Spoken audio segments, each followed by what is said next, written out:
নমস্কার বন্ধুরা, আজ আবার চলে এসেছি আজকে রান্না বান্না খাওয়া দাওয়া নিয়ে। আজকে কি বানাবো দেখো, আজকে বানাবো এঁচোড় বিরিয়ানি বানাবো আজকে। এঁচোড় দিয়ে আর পনির দিয়ে নিরামিষ বিরিয়ানি বানিয়ে তোমাদেরকে দেখাবো। তার জন্য প্রথমেই দেখো এখানে একটা পাত্র নিয়েছি, আর তার ভিতরে এখানে নিয়েছি চাল। আগের দিন ডিম বিরিয়ানি করলাম, অর্ধেকটা চাল ব্যবহার করেছি, আর আজকে অর্ধেকটা চাল নিয়ে এঁচোড় বিরিয়ানি করব। আর এই চালটাকে দুবার জল দিয়ে ধুয়ে আধ ঘন্টা ভিজিয়ে রাখবো।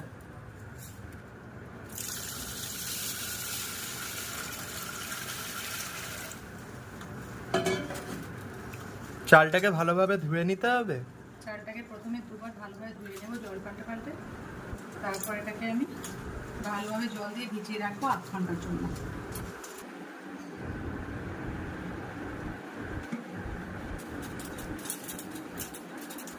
এঁচোড় কাটবো, হাতে তো সর্ষের তেল দিতেই হবে, আর সেই সাথে বটির গায়েও দিতে হবে। ভালোভাবে সর্ষের তেল মাখিয়ে নিলাম, এবারে এঁচোড়টা কাটবো। একদম টাটকা এঁচোড়। আঠা পড়ছে দেখছো?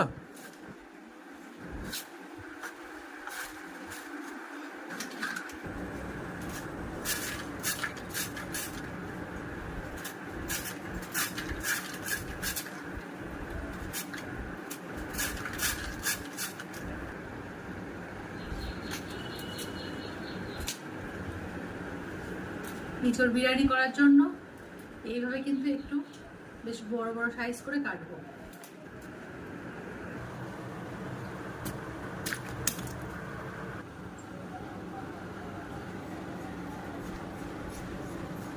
এঁচোড় কিন্তু খুব বেশি লাগবে না, বিরিয়ানি করার মতো কেটে নিয়েছি। এবার আলুগুলোকে কেটে নেব।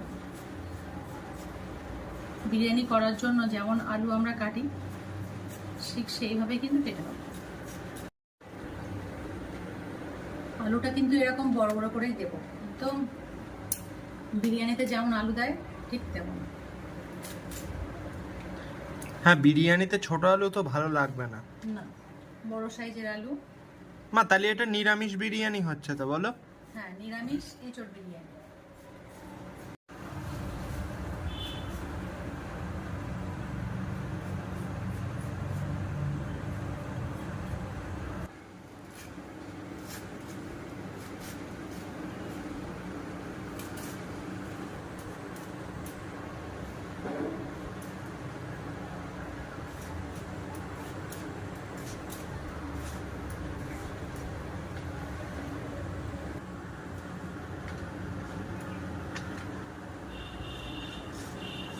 চারটে লঙ্কা চিড়ে রাখবো, পরে লাগবে। আর চারটে লঙ্কা আদার সাথে বেটে দেবো। গ্যাসটা অন করে কড়াইটা চাপিয়ে দিয়েছি।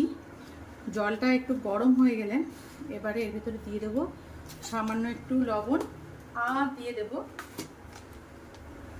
একটু হলুদ। এবারে প্রথমে আমি আলুগুলোকে দিয়ে দেব। আলুগুলো দেয়া হয়ে গেলে 5 মিনিট ফুটে যাওয়ার পর তারপর এঁচোড়গুলো দেব। 5 মিনিট দিয়ে ঢাকা দিয়ে রাখবো। আগে থেকে দুধ আমি জাল করে রেখেছি, সেই জাল করা দুধ এখানে আমি 1 বাটি নিয়ে নেব, এবং এটা কিন্তু হালকা গরম আছে। এই হালকা জাল দেওয়া দুধের মধ্যে আমি কেশর ভেজাবো। এটা দিলে কিন্তু রান্নার টেস্ট ভীষণই ভালো হবে। 1 বাটি দুধ দিয়ে নিলাম। এখানে দেখো কেশর, এর থেকে 1 চিমটে কেশর, এতটুকু কেশর আমি দুধে ভিজিয়ে দেবো। আর একটু দেই অল্প করে, ব্যাস। এটা পরে রান্নায় ব্যবহার করব। বিরিয়ানির একটা মশলা বানাবো। এখানে দিয়ে দেবো আদার টুকরো, আর এখানে দিয়ে দেবো 2টো কাঁচা লঙ্কা, 2 চামচ জিরে দিয়ে দেবো,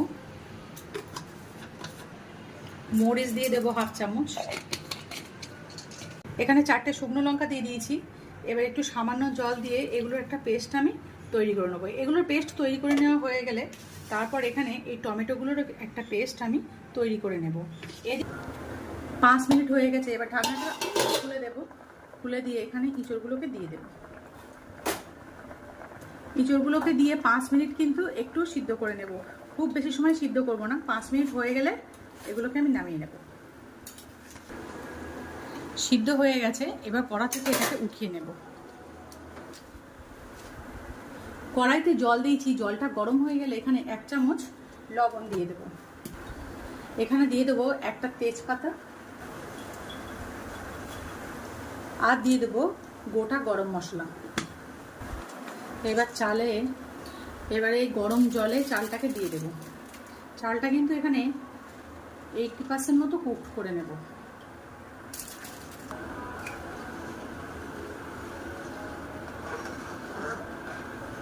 চালটা কিন্তু 70 to 80% কুকড হলে এটাকে আমি নামিয়ে নেব। কড়াটা চাপিয়ে দিয়েছি, এবার কড়াইয়ের মধ্যে দিয়ে দেব রিফাইন তেল। এবারে এর ভেতর দিয়ে দেব ঘি।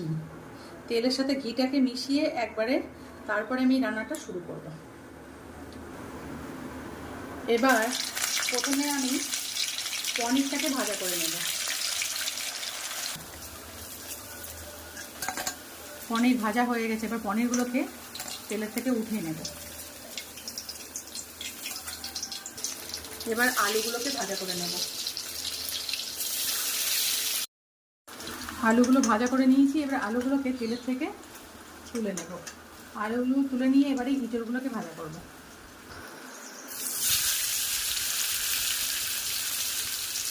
এবার ইঁচড়গুলোকেও ভাজা করে নেব।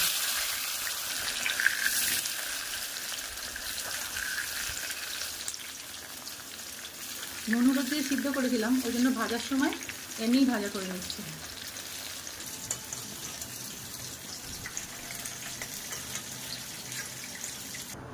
এবার এতে ফোড়ন দেব সাজিরে, আর দিয়ে দেবো গোটা গরম মশলা। তৈরি করে রাখা মশলাটা দিয়ে দিয়েছি, দিয়ে এবার খুব ভালোভাবে কষিয়ে নেব। মশলাটা কষানোর সময় এখানে আমি সামান্য একটু হিং দিয়ে দেবো, খুবই সামান্য। এবারে দিয়ে দেব টমেটো বাটা, টমেটো পেস্টটা দিয়ে দিলাম। এবার এখানে দেব লবণ, হলুদ, কাশ্মীরি লঙ্কার গুঁড়ো, বিরিয়ানি মশলা,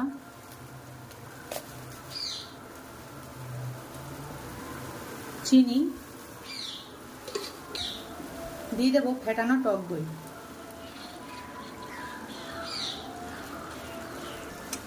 এবার খুব ভালোভাবে সব মশলাকে একসাথে মিশিয়ে নেব। টক দইটা কিন্তু অবশ্যই স্বাভাবিক তাপমাত্রা থাকা অবস্থায় ব্যবহার করবেন, আর আগে থেকে একটু ফেটিয়ে নেবেন। কেশর ভেজানো দুধের মধ্যে এবারে কেওড়া জল, গোলাপ জল,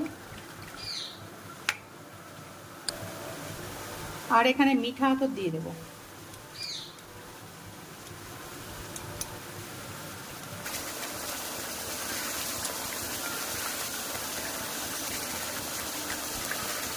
এবার এখানে ইঁচড় আলু সম্পূর্ণ দিয়ে দেবো একসাথে, দিয়ে খুব ভালোভাবে কষিয়ে নেব।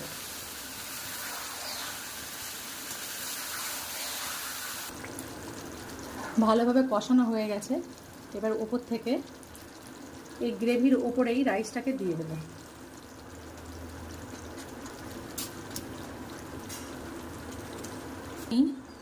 পনিরগুলোকে দিয়ে দেব।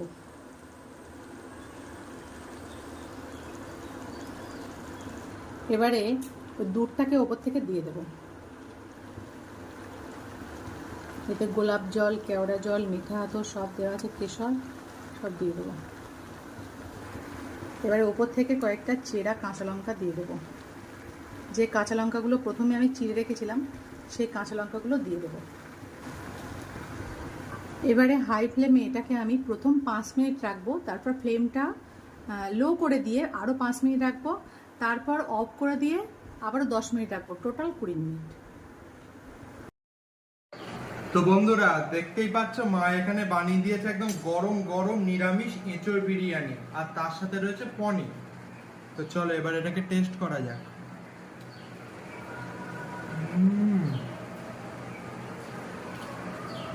খুব গরম, দুর্দান্ত খেতে হয়েছে। তো গরম না, ভাঙা যাচ্ছে না।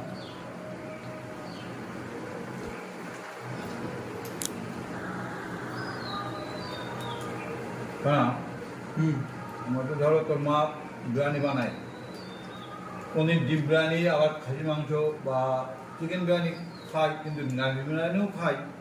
নিরামিষ বিরিয়ানিও কিন্তু বেশ সুন্দর লাগছে, আর যে টেস্ট, দুর্দান্ত টেস্ট।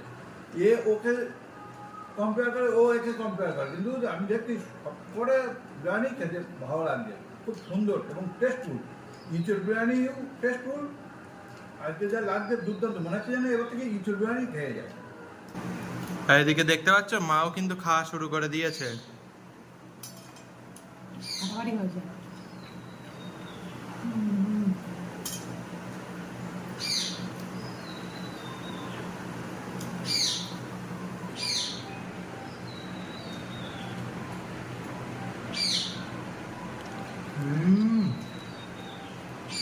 এই বিরিয়ানিটা থেকে এত সুন্দর একটা সেন্ট বেরোচ্ছে না,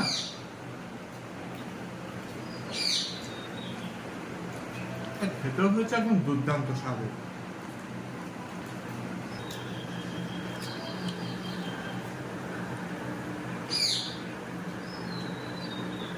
নিরামিষের দিন, যে কোনো নিরামিষের দিন এইভাবে ইঁচড় বিরিয়ানি বানিয়ে খাবেন,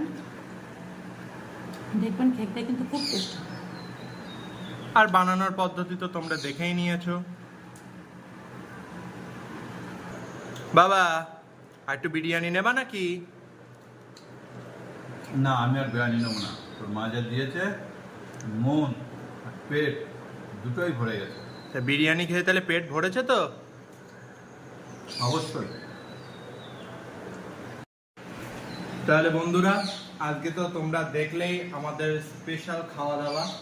তো কেমন লাগলো ভিডিওটা তোমাদের? যদি ভালো লেগে থাকে তো একটা লাইক, কমেন্ট আর শেয়ার করে দাও।